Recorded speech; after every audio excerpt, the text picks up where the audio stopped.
Welcome to Bad Gear, the show about the world's most hated audio tools. Today we are going to talk about the Korg Kaoss Replay, which doesn't make any sense for 3 reasons. First, I'm not exactly the ideal person to review this direct to Bad Gear DJ-centric FX unit and creative sampler. Second, the overall concept of this thing is so all over the place that I only found out about this target group after unboxing it. And finally, a disproportion between price tag and feature set so delusional it would make Roland blush. At the first glance, Kaoss Replay is ticking all the who ordered a CDJ from AliExpress boxes. The nice touchscreen,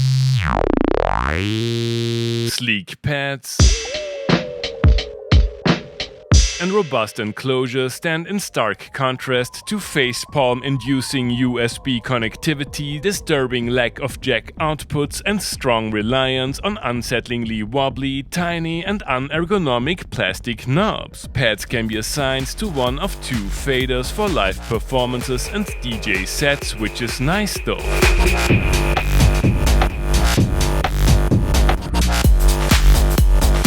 Korg's beloved Kaoss functionality we will talk about in a minute.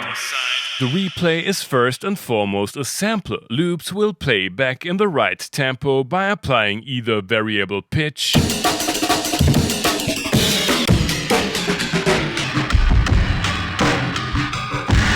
or a very 90s time stretch algorithm. One-shots are kind of basic, and there's a dedicated mode for getting entire songs ready for DJing. Sample handling and playback is primitive. I haven't found a way to apply crossfades to loops, do any sample editing that deserves its name. You can detach loop points from sample start and end, but only coarsely, and every iPad app has better zooming capabilities. You will have to stop playback every time you Although I appreciate the easy-to-use choke groups, Korg failed to include essential sampler functionality like chromatic playback. I refuse to believe that there is no non-destructive sample transposition, no envelopes, no per-pad effects or filters, and I messed up a lot of takes until I got used to the somewhat raw sync and quantize approach. While I have little to no use for hot cues, DJs will presumably love them. Love them. Sampling is straightforward. You can choose one of the physical inputs, resampling or USB audio as a source, but the aux in is just a plain through. With a maximum audio file length of 100 minutes, the live record function is cool for recording entire performances. Karaoke-like FX can be applied to the mic input. Speaking of, the eponymous Kaoss FX clearly stem from Korg's great product line of professional audio toys. They mostly sound great, super inspiring, and allow for motion recording of up to 12 seconds. You can set them to hold and put settings on speed dial. Just like on the original Kaoss devices, synth patches can't be played using an external keyboard without a workaround, and it is literally just one effect at a time with only basic routing possibilities. No match to Roland's current SP404. The memory card allows for direct from disk streaming, which is great given the large amount of sample slots, but as the machine doesn't have any internal memory, it goes dumb as soon as you eject the card, and file management is archaic.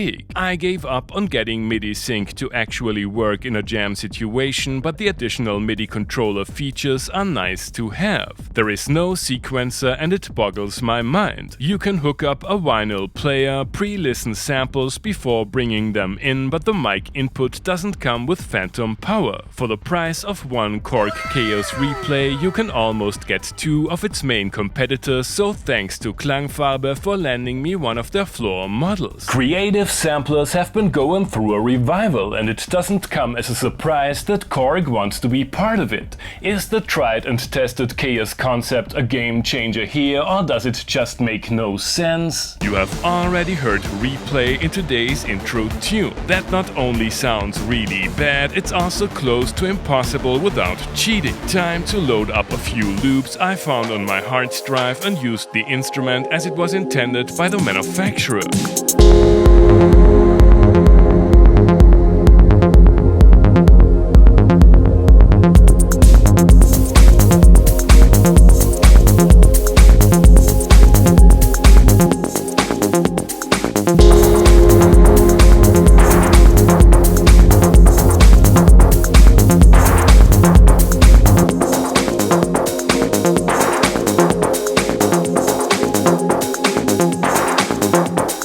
So far, so underwhelming, with only one effect available at a time and program switches introducing little audio hiccups. On-the-fly sound design is seriously limited, and I found the overall workflow to be clunky. I wanna know if we can spice up the whole thing with a few workarounds.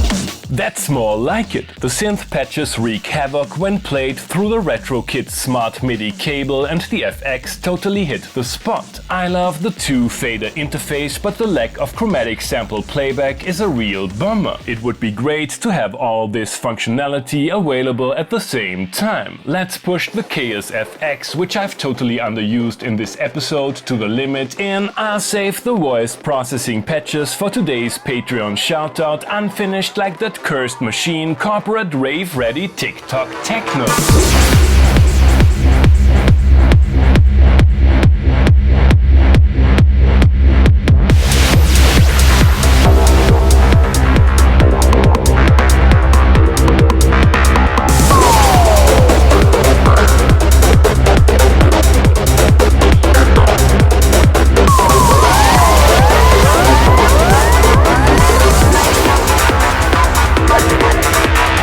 Verdict. I think it has become more than apparent that Korg has a problem. Don't get me wrong, I love many of their instruments past and present, but their recent product releases are a testament to their complete and utter ignorance towards the needs of their customers. Half-hearted reissues of antiquated synth engines, overpriced Raspberry Pi-based plug-in hosts in a home piano enclosure, and a strong focus on pushing forward innovation in the field of electric kalimbas seem to have led to this completely out of touch with reality sampling contraption that is about 20 firmware updates and a 70% price discount away from being able to stand its ground against its superior competitors. Sure, the Kaoss Replay comes with a few nice features, especially for the DJ crowd, and given the horrendous sums CDJs go for, this target group might be less price sensitive, but in light of the iconic reputation of Roland's SP range in these circles and the more mature concept of the affordable 404 MK2, it can be assumed that Korg's take on the subject will fall victim to product abandonment quite similar to instruments like the microsampler. Come on Korg, it ain't so hard. Even I, the court chester of music technology, was able to predict the demise of highly anticipated Korg product almost down to the last cent of blowout MSRP. Some products just better remain vaporware. Thanks for watching and see you next time. Hey guys, I hope you enjoyed the episode. Feel free to like, subscribe, become a patron and leave a comment what other kind of gear you would like to see and hear on the show. Thanks to all my patrons for supporting the channel, and welcome to these completely rant-free Vocoder shoutouts. Tier 4.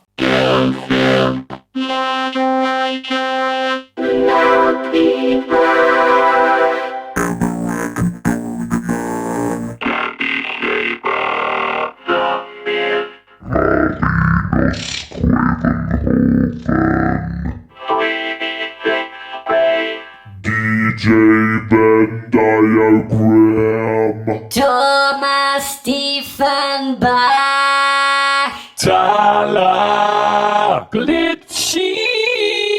Coriolis. Brian Gregory. Silicon Basis. Mo. Christina Jenny. Eduard. Jaridelei. Chris Sabolensky. Tier 6. Dagobert Michelsen. Arjun Ayer.